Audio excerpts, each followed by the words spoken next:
नमस्कार। आप देख रहे हैं इंडिया डेली का नया शो शैतान और मैं हूं आपके साथ आलोक यात्री। साजिश जब शोर मचाती है, षड्यंत्र जब अपराध के चक्रव्यूह रचते हैं, शातिराना चाल जब क्राइम की दुनिया के दुस्साहस को बयान करती है, तो वह शैतान पैदा होता है जो समाज को कलंकित करता है। और इसी शैतान को बेनकाब करने आए हैं हम। जराइम की दुनिया की हर उस खबर से हम आपको कराएंगे सावधान, जिनका स्याह सच आज भी कहीं छुपा हुआ है।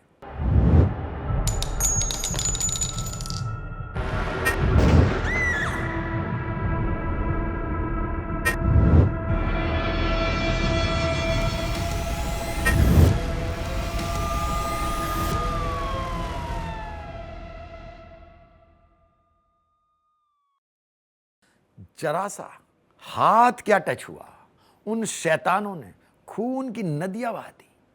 जरा सी बात में पहले हाथापाई हुई, फिर ईंट मार शैतानों ने हैवानियत की तमाम हदों को ही पार कर डाला। शैतानों ने उस शख्स को तब तक मारा जब तक वह बेहोश नहीं हो गया।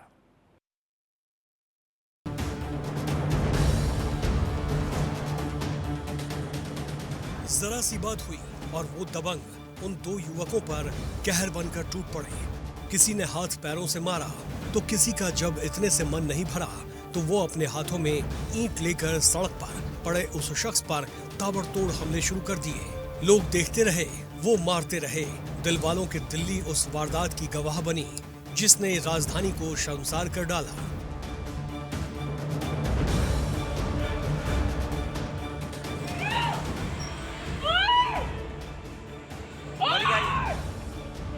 मर गया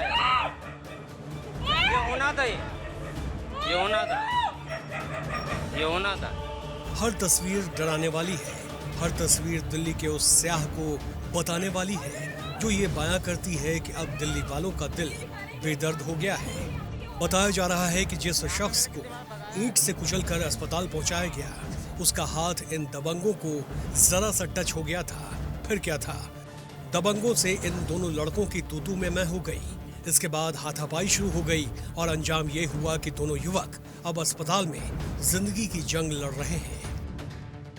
हम वहाँ पे गए थे, हल्का सा हाथ हुआ था, हाथ में लगा था, उसी में कहाँ सुनी हुई, उसी में वो लड़ाई करने लगे, स्टार्ट हो गए। मैंने बहुत समझाया, नहीं माने वो, बिल्कुल भी नहीं माने। मैंने बोला भाई रहने दो रहने दो रहने दो, नहीं माने वो। उन्होंने ईंट उठाई और देना स्टार्ट कर दिया। एक ने पीछे चौक लगाई, वो मारना स्टार्ट कर दिया। मैंने बहुत रोका, माने नहीं, पर वो बिल्कुल भी नहीं माने वो। मैं कह रहा था भाई रहने दे, क्या मुंह की बात है, क्या खाली के लिए इतना बड़ा झगड़ा बढ़ा रहे हो। वो कोई नहीं माना, उनमें से कोई भी नहीं माना।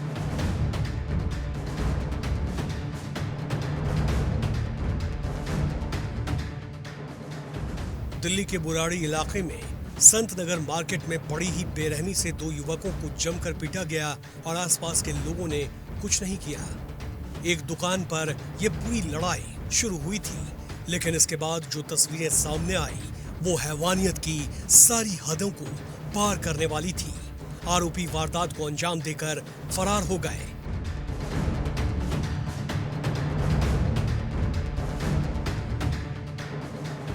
लेकिन इतना तय है कि ये दबंग अब बच नहीं पाएंगे, क्योंकि कोई था जो इन शैतानों की हर करतूत पर अपनी नजर रखे हुए था।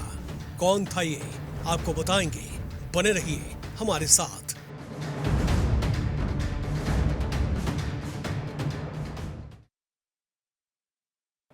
वह ईंट से कई बार उस पर वार कर चुके थे, उसके सिर को कुचल चुके थे, लेकिन उन शैतानों को नहीं पता था कि कोई उन्हें देख रहा है, कोई उनकी हर करतूत को कैद कर रहा है।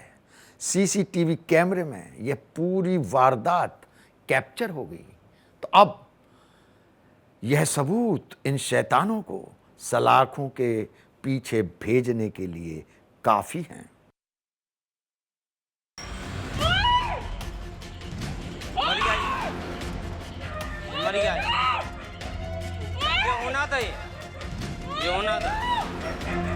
ये होना था। तारीख 23 अगस्त 2024, जगह बुराड़ी, दिल्ली।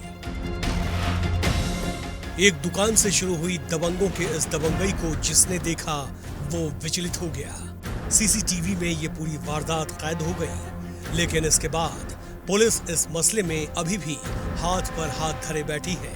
किसी भी आरोपी की अभी तक गिरफ्तारी नहीं हो पाई है, जबकि हर तस्वीर अपने आप में सबूत है।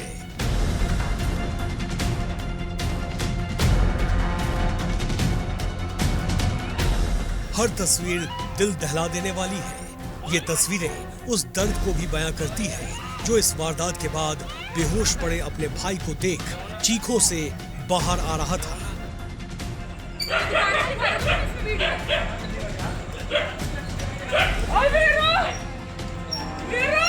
मतलब ये दिखा रहे हैं कि ये दुकान खुली है, नहीं यहाँ पे ये हो रहा था। यहाँ पे मैंने कितनी बार भगाया है। हाँ, बुराड़ी इलाके के संत नगर मार्केट में लगे सीसीटीवी कैमरे में वारदात की हर तस्वीर कैद हो गई। जिस बेरहमी से एक शख्स को ईंट से कुचला गया वो डराने वाला है। इन तस्वीरों को देख पीड़ित परिवार के चेहरे पर डर अभी भी साफ देखा जा सकता है। सीरियस है वीरो, बेदर्दी से मारे गए उसको, अभी से लड़के पकड़े नहीं गए। लेकिन सर जी लड़के तो पकड़ाना चाहिए ना, कल हफ्ते दिन हो गए। छोटे छोटे बच्चे, एक 1.5 साल की, एक 3 साल की, तो किराए पर रहता है मेरा देवर।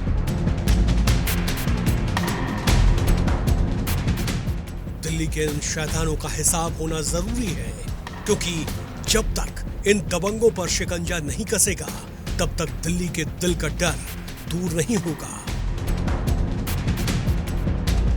Bureau report, India daily.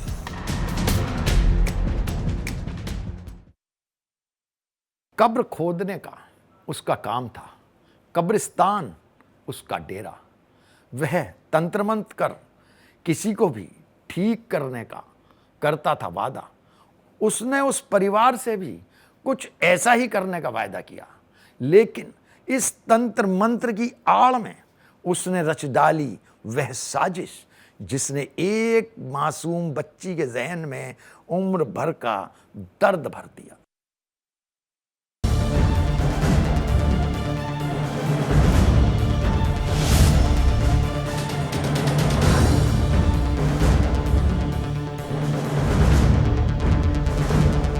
वो अपना शिकार तलाश रहा था, उसका शिकार भी खुद ब खुद उसके पास आ गया। वो कब्रिस्तान में कब्र खोदता था, लेकिन वो ये भी दावा करता था कि वो किसी की भी बीमारी को अपने तंत्र मंत्र से दूर कर सकता है।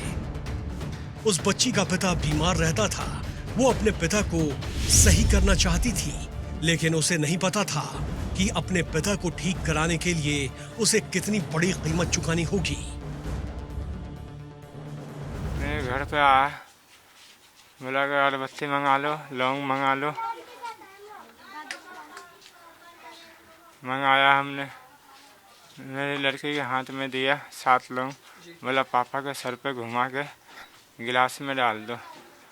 गिलास में डाल दिया उसने बोला ये लेके चलो। और लड़की मेरी लेके उनके साथ चली गई। उनके साथ फिर ले आके उधर शमशान घाट की तरफ गंदी हरकत किया। वो परिवार उसके जाल में फंस चुका था। वो जो कहता परिवार वही करता। पिता को ठीक करने के लिए बेटी ने तंत्र मंत्र का सहारा लेने की ठानी तो शुरू हुआ उस शैतान का वो खेल जिसने एक बच्ची को जिंदगी भर का दर्द दे दिया। खुद को तंत्र मंत्र जानने का दावा करने वाला आरोपी शरीफ ने जादू टोने का खेल शुरू किया। शैतान बने शरीफ ने बच्ची से कुछ लौंग और अगरबत्ती मंगवाई। पिता के सिर से ये लौंग उतरवाई। इन लौंग को श्मशान घाट में दबाने के बहाने वो पीड़ित को अपने साथ ले गया, जहां उसने उसके साथ रेप की वारदात को अंजाम दिया। देश की राजधानी दिल्ली में जन्माष्टमी वाले दिन यानी सोमवार को 52 साल के एक शख्स ने 10 साल की नाबालिग जो बच्ची थी उसके साथ बलात्कार की वारदात को अंजाम दिया। शरीफ जो आरोपी है वो उनके घर पे पहुंचा और पहुंचने के बाद उसने कहा कि वो उसके पिता को ठीक कर देगा। जब पूछा कैसे ठीक कर देगा तो उसने कहा तंत्र मंत्र की सहायता से वो उसको ठीक कर सकता है। जिसके बाद पिता को तबीयत खराब होने से बचाने के लिए, ठीक करने के लिए बच्ची जो है वो मान गई। शरीफ बच्ची को उसी कॉलोनी से लेके निकला और सामने ये जो आप रोड देख रहे हैं, इसी रोड से होते हुए जो शरीफ है वो सामने आप देख रहे हैं, कूड़ा काफी पड़ा हुआ है, कूड़े के उस पार जो है वो शमशान घाट है, वहां पर वो बच्ची को ले गया और उसके बाद उसने बच्ची से बलात्कार की वारदात को अंजाम दिया। इस वारदात के बाद भी इस शैतान की करतूत का खुलासा नहीं हुआ था। शरीफ समाज में शरीफ बना घूम रहा था तो पीड़ित उस दर्द से गुमसुम थी जिसे इस शैतान ने अंजाम दिया था। हालांकि वो दिन भी आया जब ये शैतान बेनकाब हो गया। कैसे हुआ ये खुलासा बताएंगे आपको, बने रहिए हमारे साथ।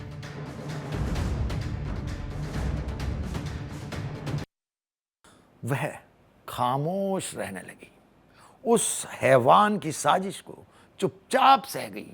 लेकिन पाप कभी छिपता नहीं है। नाबालिग के साथ वह अपनी हवस की भूख मिटा चुका था, लेकिन अब बारी उस खुलासे की थी जिसने शैतान को दुनिया के सामने कर दिया बेनकाब।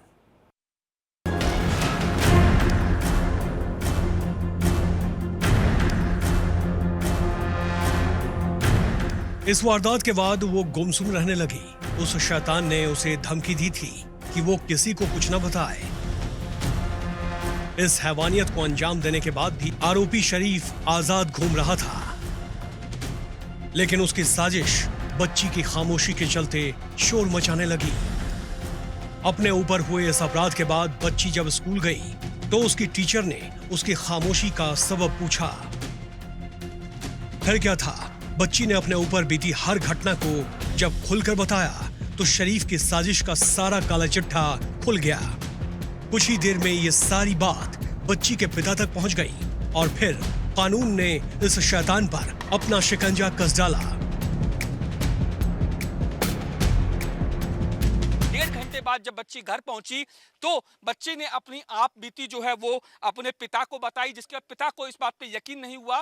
पिता ने बच्ची को अगले दिन स्कूल भेजा, लेकिन स्कूल में बच्ची की जब थोड़ी तबीयत खराब हुई, बच्ची गुमसुम थी, जब टीचर्स ने बच्ची से पूछा तब ये पूरा मामला निकल के सामने आया। जिसके बाद पुलिस ने बच्ची की शिकायत पे FIR दर्ज की और आरोपी शरीफ को गिरफ्तार कर लिया।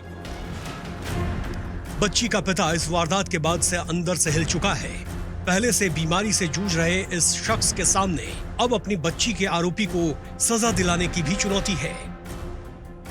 मेरी बच्ची आई एक घंटे के बाद मेरी बच्ची बोल रही पापा इसने मेरे साथ गंदी हरकत कर रहा था, मैं भाग के चली आई। मेरी लड़की फिर हमने उतना ध्यान नहीं दिया उसके ऊपर। फिर आया दूसरे दिन स्कूल, मैंने उसको स्कूल भेजा। स्कूल में सारी बात उनने मैम को बताया। मैम ने फिर हमारे को घर पे आके बताया सारा। मैडम ने आपको क्या बताया? मैडम ने नहीं, पड़ोसी वाले ने जो वहीं काम करते हैं वो। क्या बताया आपको? कि इसके साथ ऐसा ऐसा होया है, तुम्हारे को पता नहीं है। तो हमने बोला ठीक है मैं पुलिस को कॉल करता हूँ। पुलिस को हमने फिर कॉल किया तो पुलिस आया था, उसको ले गया फिर पकड़ के। बच्ची के साथ हुई इस हैवानियत से आसपास के इलाकों में भी शरीफ के लिए गुस्सा भरा हुआ है। आरोपी पुलिस की गिरफ्त में है तो हर कोई यही कह रहा है कि बच्ची से रेप करने वाला ये आरोपी शरीफ नहीं बल्कि शैतान है। अचानक पता नहीं जानी क्या उसको जो है शैतान सवार हुआ, उसको उनके दिल में क्या मन मोट वाट हुआ और उसको जो है बच्ची को लालच दे करके बाप का नाम लेकर के कि उसका बाप जो था बीमार था, काफ़ी समय से बीमार चल रहा था। हालांकि उसकी माँ भी नहीं है और छोटी छोटी 3 बच्ची है, एक बेटा है छोटा। उसके बावजूद जो है उसने जो है उसको लालच दिया कि तेरा बाप सही हो जाएगा, काम धाम करने लगेगा। हाँ, तंत्र मंत्र की बात कहने के बावजूद जो है उसको जो लालच दे करके वहाँ से जो है वो आया और बच्ची को जो है बेला बका करके कोई इधर की साइड में ले आया। हुआ ये कि उसको जो है धमकी भी दी गई, अगर तूने किसी को बताया तो तेरे बाप को मैं मार दूंगा। शरीफ ने जो है उसको लड़की को धमकी दी कि तेरे बाप को हम मार देंगे। तंत्र मंत्र के जाल में जो फंसा वो गया। दिल्ली की ये वारदात हर किसी के लिए सबक है।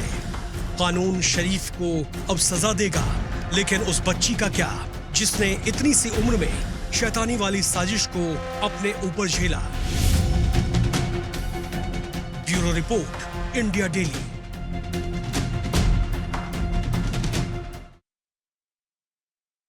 वह हाई राइज सोसाइटी में रहती थी, लेकिन उसने अपने फ्लैट को एक मदरसा बना दिया।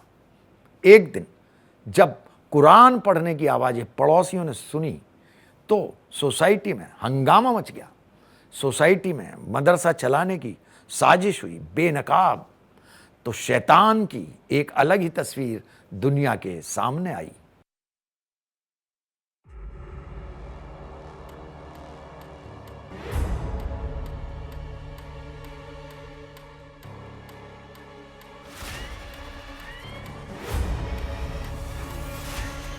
ना मेंटेनेंस को पता था, ना आस पड़ोस वालों को खबर।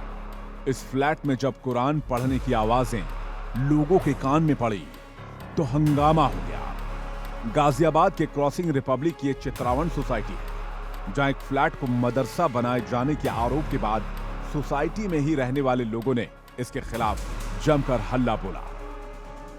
दरअसल चित्रावन सोसाइटी के इस फ्लैट में तानिया नाम की एक महिला रहती है, जिनके घर में कई मुस्लिम युवक और बच्चे कुरान पढ़ते नजर आए। वहीं जब तानिया से इसका सबब पूछा गया तो उन्होंने अपने बच्चे की इस बीमारी का हवाला दे दिया, जिसे दूर करने के लिए वो ऐसा सब कुछ अपने फ्लैट में करवा रही थी। सर, मेरी बेटी बीमार चल रही थी, तो मुझे किसी ने बोला कि आप कुछ करवाती नहीं हो, क्योंकि देखो मैं हिंदू जात बिरादरी कुछ नहीं मानती। मैं मंदिर में भी जाकर पूजा कर लेती हूँ, मैं सब कुछ कर लेती हूँ, मुझे कोई दिक्कत नहीं है। लेकिन पता नहीं मेरे दिमाग में आ गया, तो मैंने एक हमारे मास्टर जी रहते हैं, उनसे बोल करके बच्चे बुलवा कर मैंने बुलाए थे 10-12 बच्चे, वो आगे 17 बच्चे। अब कोई दरवाजे पे आता उसको लौटाया तो जाता नहीं है। मदरसे के बच्चे थे जो पढ़ते हैं, कुरान शरीफ पढ़ने आए थे। सर मुझे तो पता नहीं क्या है, लेकिन वो कह रहे हैं कि उन्होंने गेट पे झगड़ा किया है। मेरे यहाँ तो कुछ ऐसा हुआ नहीं था। सोसाइटी के लोग आए थे तो मैंने सॉरी बोल के कि आगे को मैं ध्यान रखूंगी, ऐसा कुछ नहीं करूंगी। उसके बाद में बाहर क्या हुआ मुझे कोई जानकारी नहीं है। पूरी सोसाइटी में तानिया के खिलाफ गुस्सा है। हालांकि तानिया इस पूरे मामले को महज एक इत्तेफाक बताती है। तानिया की माने तो उन्होंने सिर्फ 10 लोगों को ही कुरान पढ़ने के लिए अपने घर में बुलाया था, लेकिन उनके घर 17 लोग आ गए, जिसके बाद विवाद शुरू हो गया। ये बोल रहे हैं कि या तो कुछ पैसे देके मामला खत्म करवाओ, या ना तो फिर हम मैडम को भी नहीं रखेंगे। कौन लोग हैं, कौन धमकी दे रहे हैं? जो उस पार्टी के लोग बंद हैं जो पढ़ने आए थे मेरे यहाँ पर। कौन, कहाँ से आए थे? वो मदरसे से, मस्जिद से आए थे। कौन सी मस्जिद से आए थे? ये सुदामपुरी में कोई मस्जिद है, उसका नाम तो मुझे भी नहीं पता। कितने लोग आए थे यहाँ पर? कितने लोगों को बुलाया था आपने? मैंने बुलाया था 10-12 थे, आए 17 लोग थे। सोसाइटी के फ्लैट में कुरान पढ़ने का वीडियो वायरल हुआ तो गार्ड की तरफ से पुलिस को मारपीट की और फ्लैट को मदरसा बनाने की लिखित शिकायत भी दी गई, जिसके बाद पुलिस ने इस पर मामला दर्ज कर लिया है। पुलिस अब इसकी जांच कर रही है, हर सच को बाहर लाने की कोशिश में लगी हुई है। चित्रावन सोसाइटी में एक फ्लैट को मदरसे के रूप में बनाने का प्रयास चल रहा है। इस संबंध में तत्काल व्यापक रूप से थाना पुलिस के द्वारा मौके पर जाकर जांच की गई, जिसमें सीसीटीवी फुटेज और लोगों के बयान आदि के द्वारा ज्ञात हुआ कि चित्रावन सोसाइटी में रहने वाली एक महिला के द्वारा कुछ लोगों को अपने घर में कुरान का पाठ करने के लिए बुलाया गया था। चूँकि उसकी बेटी बीमार रहती है, इसलिए उसके द्वारा इस तरह का पाठ कराया जा रहा था। इस दौरान सोसाइटी के लोगों के द्वारा उसके घर में आकर के इस संबंध में आपत्ति प्रकट की गई कि बिना परमिशन के इस तरह का कि घर में कार्रवाई की जाना उचित नहीं है। इस संबंध में थाने पे तहरीर प्राप्त हो गई है। उचित धाराओं में मुकदमा पंजीकृत कराया जा रहा है और अग्रिम वैधानिक कार्रवाई की जा रही है। पुलिस के इस मामले में दखल देने के बाद इतना तो तय है कि तानिया की मुश्किलें जरूर बढ़ सकती हैं। वहीं सोसाइटी में भी लोग उनके खिलाफ हैं। एक हाई राइज सोसाइटी में इस तरह की घटना हैरान तो करती ही है, लेकिन बिना सोसाइटी से परमिशन लिए फ्लैट में इस तरह का आयोजन करना कितना जायज है, ये अब कानून को तय करना है। Bureau report, India daily.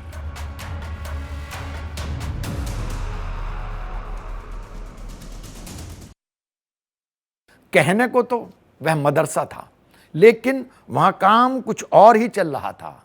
एक ऐसी साजिश का पुलिस ने किया खुलासा जो संगीन भी थी और नकली नोटों के फैले जाल से ताल्लुक रखने वाली भी।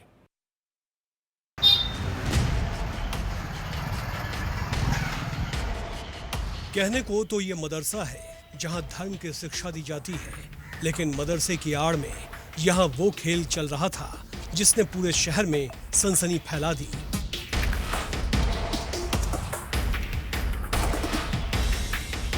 डिब्बे में बंद ये वो नोट हैं जो मदरसे के अंदर बनाए गए हैं। जी हाँ, इन नोट को देखकर आप कंफ्यूज मत होइएगा, क्योंकि ये नोट असली नहीं बल्कि नकली हैं, जिन्हें प्रयागराज के जामिया हबीबिया मदरसे में बनाया गया था। लेकिन अब मदरसे में जारी हर साजिश का पुलिस ने खुलासा कर दिया है। देखिए, ये जो थाना सिविल लाइन पुलिस टीम के द्वारा एक नकली नोट बनाने वाली जो गैंग है उसके 4 सदस्यों को गिरफ्तार किया गया है।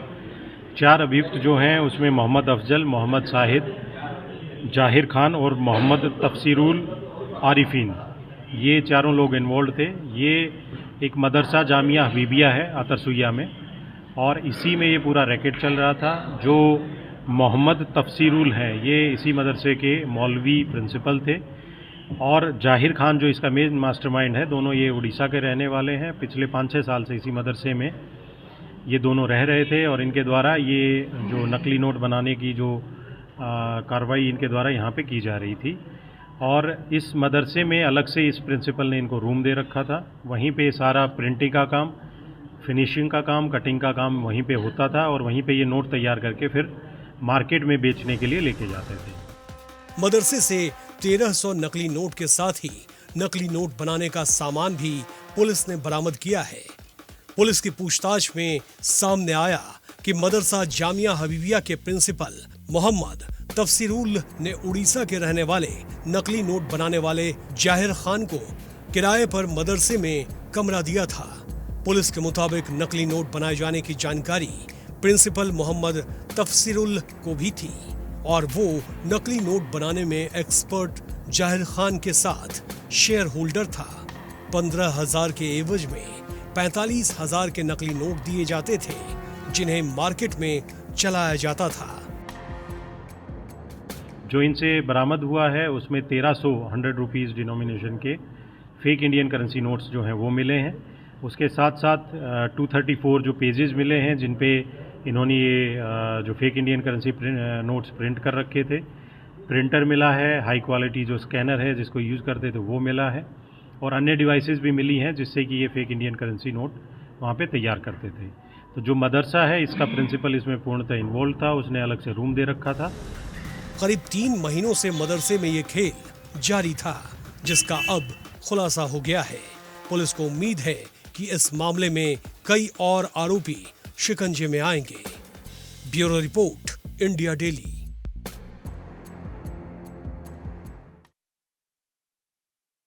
हमारे इस खास शो में फिलहाल इतना ही, लेकिन आप रहिए सावधान, क्योंकि आस पास ही है शैतान।